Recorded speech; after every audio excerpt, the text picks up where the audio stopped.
मतध्यायेत् कपिश्रेष्ठं चतुरावरणान्वितं वामभागां सितां पत्नीं सूर्यपुत्रीं सुवर्चलां पश्यन्तं स्निग्धया दृष्टास्तवक्त्रमुकाम्बुजं चित्रचामरसंरिक्तं विरसाज्येषसेवितं मुक्ताहारगणोपेतं रत्नकुण्डलभूषितं दैवीभूषितग्रीवं कनकाङ्गदधारिणं नानामणिसमोत्कीर्णा किरीटोज्ज्वलशेखरं मेघलाधामसंवीतं मणिनूपुरशोभितं पद्मासने समासीनं పీతాంబరసమన్వితం తుభ్యం దాస్యామి హనుమద్దేవ ప్రణతోస్మిం పదాంబుజే.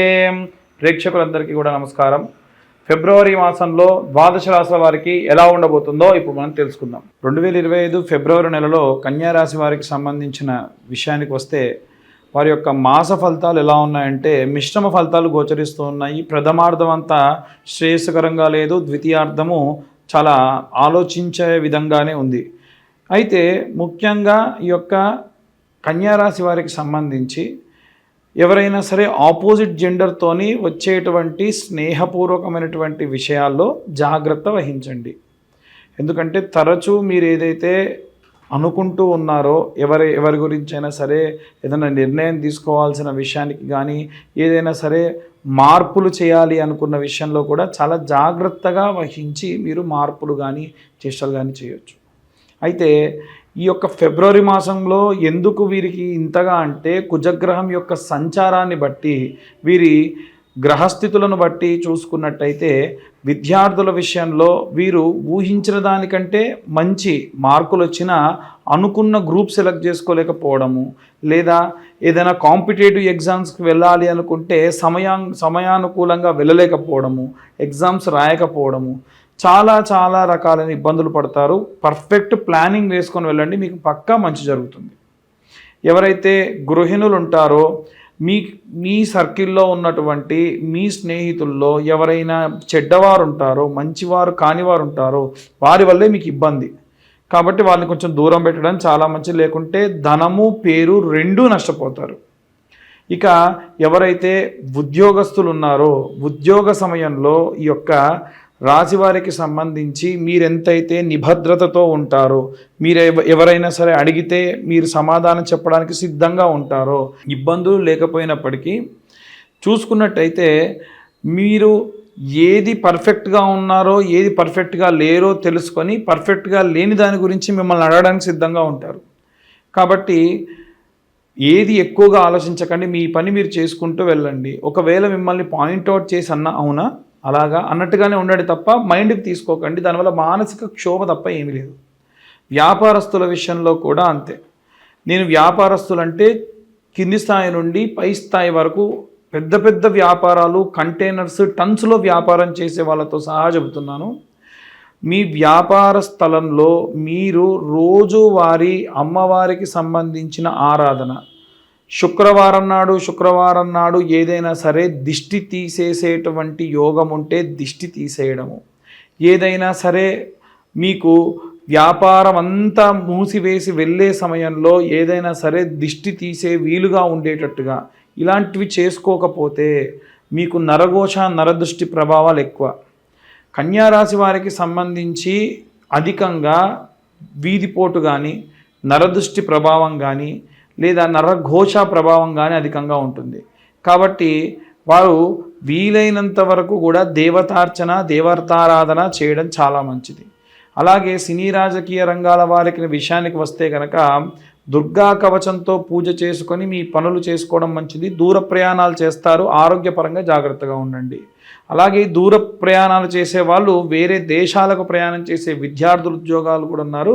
వారు కూడా దగ్గరలో ఉన్నటువంటి ప్రసన్న మహాకాళి కానీ, కాళీ దేవాలయం కానీ, లేదా పెద్దమ్మ తల్లి దేవాలయాలు లాంటి అమ్మవారి దేవాలయంలో కుంకుమార్చన చేసిన కుంకుమ దగ్గర పెట్టుకొని వెళ్ళండి, చాలా మంచిది. ఇక ఎవరైనా సరే కోర్టు వ్యవహారాల్లో ఇబ్బంది పడుతున్న వాళ్ళ విషయానికి వస్తే కనుక రుద్రహోమం కానీ, ఏదైనా దేవాలయంలో హోమం చేసిన తర్వాతకి హోమగుండంలో ఉన్నటువంటి భస్మం ఉంటుంది కదా, ఆ భస్మాన్ని తీసుకొని పొట్లం కట్టుకొని దగ్గర పెట్టుకొని వెళ్ళండి. ధైర్యంగా మీరు చేయాలనుకున్నటువంటి పనులు, అవ్వాలనుకుంటున్న పనులు దిగ్విజయవంతంగా పూర్తవుతాయి. అప్పటికి కూడా అవ్వలేదు అంటే మీ గ్రహ సంచారం, గ్రహస్థితి విషయంలో చాలా జాగ్రత్తగా ఉండాలి. ఇది ఒక చిన్న ట్రయల్ అన్నమాట. మీ పరిస్థితి ఎలా ఉందో మీరే చూసుకునేటువంటి విషయం. కాబట్టి ఎవరైతే కుల వృత్తులు, చేతి వృత్తులు, అలాగే రైతులు ఎవరైతే ఉన్నారో వీరు అమ్మవారికి సంబంధించిన ఆరాధన చేయడం మంచిది. ఇవన్నీ కూడా గోచార రీత్యా చెప్పేటువంటి విషయములు మాత్రమే. మీ జాతక సంబంధిత విషయాలు క్లుప్తంగా కాకుండా విశ్లేషణతో తెలుసుకోవాలంటే కింద ఉన్న నెంబర్కి కాల్ చేయండి. 60 నుంచి 70 పేజీల్లో జాతకం అంతా కూడా చెప్పి పూర్తిగా మీ జాతకం గురించి చెప్పడం జరుగుతుంది. 2025 సంవత్సరంలో 2025 రూపాయలు మాత్రమే తీసుకోవడం జరుగుతుంది. ఈ అన్ని వర్గాల వారికి సంబంధించి ఎలాంటి రెమెడీస్ తీసుకోవాలి, ఎలాంటి మంత్రపఠనం చేయాలో ఇప్పుడు మనం తెలుసుకుందాం. జనవరి 24 నుండి ప్రారంభమై ఫిబ్రవరి 24 వరకు కూడా కుజుడు సంచరిస్తూ మిథున రాశి గుండా ఆ తర్వాతకి ఏప్రిల్ వరకు కూడా ప్రయాణం చేస్తూ ఉంటారు. దీని వలన ద్వాదశ రాశులకి కూడా తీవ్రమైనటువంటి ఇబ్బందులు, అలాగే చాలా మంచి చేకూరేటువంటి రాశులకి కూడా ఉన్నాయి.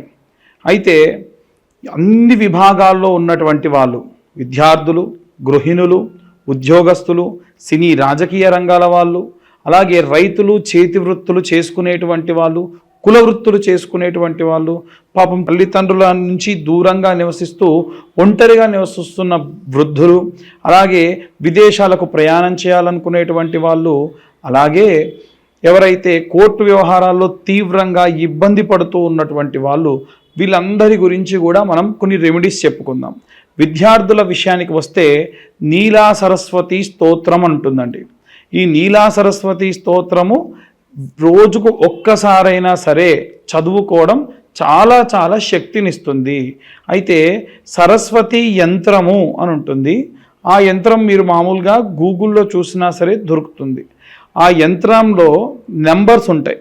ప్రతిరోజు పిల్లలకు కొత్త నోట్బుక్ పెట్టేసి ఆ యంత్రాన్ని రోజు వాళ్ళతో గీయించి వాటిపైన రాయించి మధ్యలో కొంచెం అంత కుంకుమ పెట్టి ఇలా రాయండి.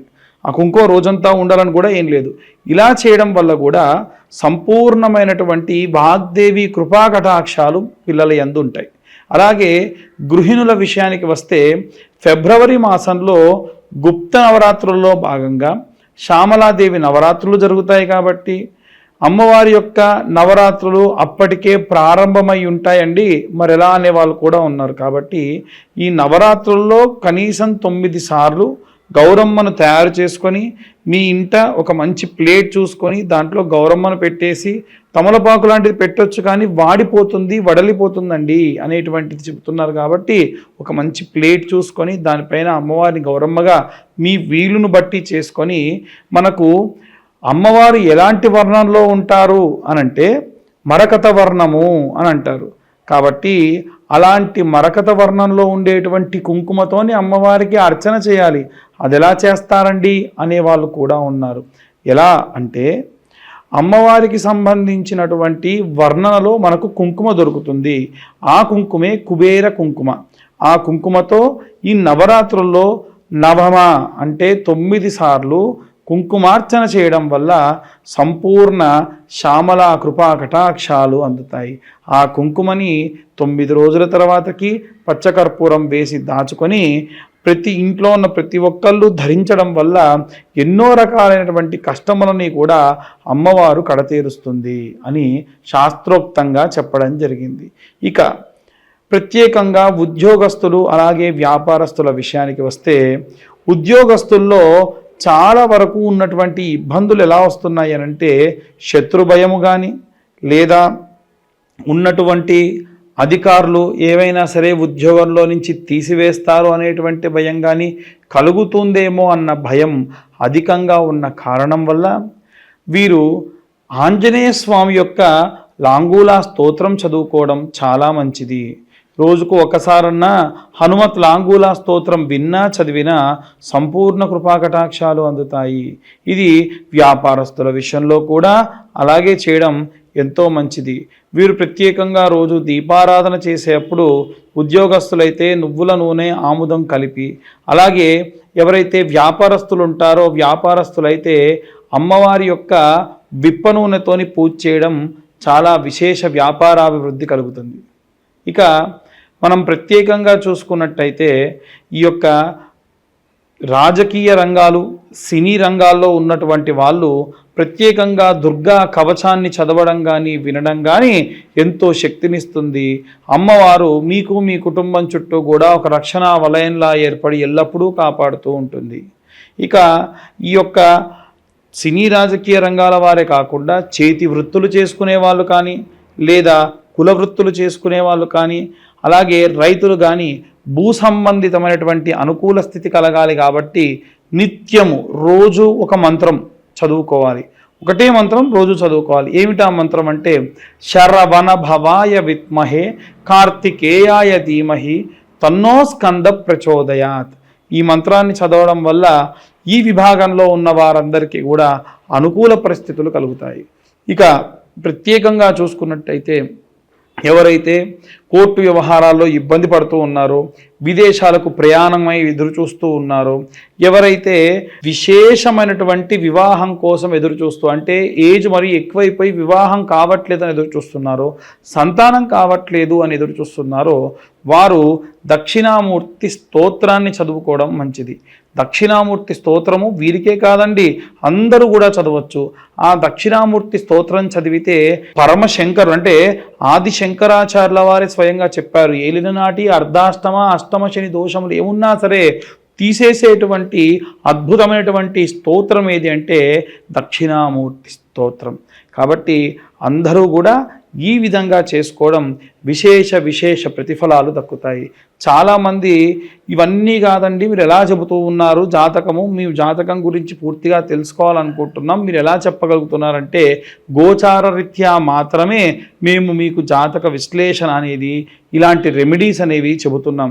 నిజంగా మీ పూర్తి జాతకం ఏంటో మీరు తెలుసుకోవాలి అనుకుంటే కింద కనిపించే నెంబర్కి మీ పేరు, date of birth, time, place అన్నీ కూడా పంపిస్తే పూర్తి వివరాలతోని మీ జాతకం అంతా కూడా విశ్లేషణతో మీకు చెప్పి పూర్తిగా అనుకూలంగా మీకు ఎలాంటి రెమెడీస్ తీసుకోవాలి, ఎలాంటి మంత్రపఠనం చేయాలి అనేటువంటి విషయాన్ని చెప్తాం. ఎట్టి పరిస్థితుల్లో డేట్ ఆఫ్ బర్త్ టైము లేకుండా ఎవరన్నా జాతకం చెప్తానంటే నమ్మకండి. ఎందుకంటే అందులో పూర్తి విశ్వాసంగా చెప్పడం కుదరదని.